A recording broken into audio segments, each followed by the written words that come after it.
The STAAR test could soon be a thing of the past in Texas. I'm Sarah Forgany with KENS 5 News Now. The Texas House just gave initial approval to House Bill 4, which would replace the STAAR test with 3 shorter tests spread out over the school year. That bill needs one more vote in the House, then it heads to the Senate. If approved, it would start next year. A 14-year-old girl is dead after a tragic skateboarding accident. This happened on the south side on Viaret Street. Sue Kalberg has more on the investigation. San Antonio police say the morning sun was definitely a factor in this crash because as the driver was eastbound on Viaret, she simply couldn't see the young girl on the skateboard so close to the ground. And right in the middle of the street, she still sitting Indian style, she tries to cross. And when she was crossing, that's when the driver of the vehicle, they collide. Police say the driver stopped immediately and tried to render aid. She called for help, and they say the first responders made an aggressive effort to save the girl. But she was pronounced dead at the hospital about an hour after the crash. All we know so far about the girl is that she was a student at McCullum High School. Police say the driver was distraught, and she did everything she could, so they don't expect charges to be filed in this case. In South San Antonio, Sue Kalberg, KENS 5. Well, car prices have been rising, but there's a way you could get your hands on a car today for a great deal. The San Antonio Police Department. I know that's not what you were thinking, but today they're holding an auction for seized vehicles. Gates open at 5 p.m. for registration and viewing.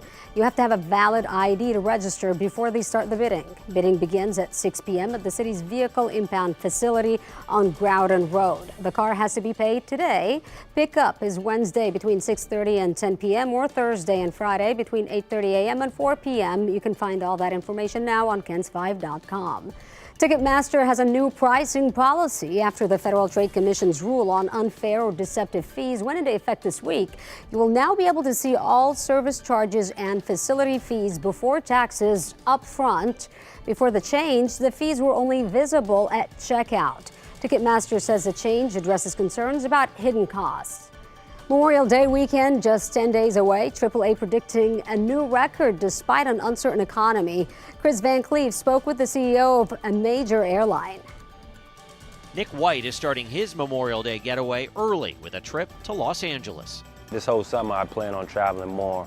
AAA expects more than 45 million will kick off summer travel with a Memorial Day trip.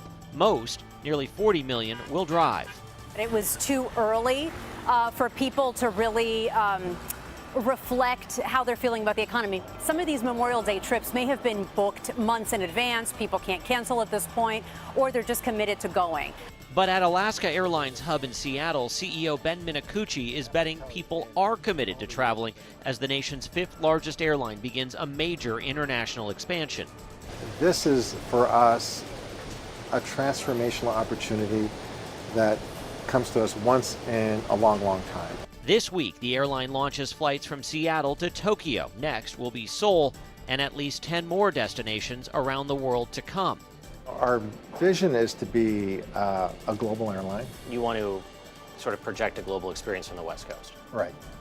It's West Coast of the world. Alaska acquired Hawaiian Airlines last year for $1.9 billion, giving them the wide-body planes necessary to fly long-haul international for the first time. Given what we have seen with some softening in the economy, does it concern you then about rolling out a grand vision for the future, a big expansion? The one thing I've learned is to really have a long-term view of where you're taking the company. We're in this macroeconomic uncertainty right now. I think we'll get through it. Now's a great chance to fly. Now you'll get some great deals out there. And I think what we are unsure of is the second half of the year. Do you see people rethinking their summer travel, or just the pace of the bookings have been slower than you thought it would be?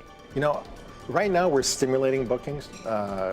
Discounting. We're stimulating bookings, so I think people are finding some great bargains out there. Minicucci says he expects the summer to be very busy as Alaska's aggressive pricing will fill the seats that otherwise might have gone unbooked. AAA expects the number of Memorial Day flyers to be up about 2% over last year. Chris Van Cleve, CBS News, New York. And that's a wrap of your KENS 5 News Now. I'm Sarah Forgany. See you tomorrow.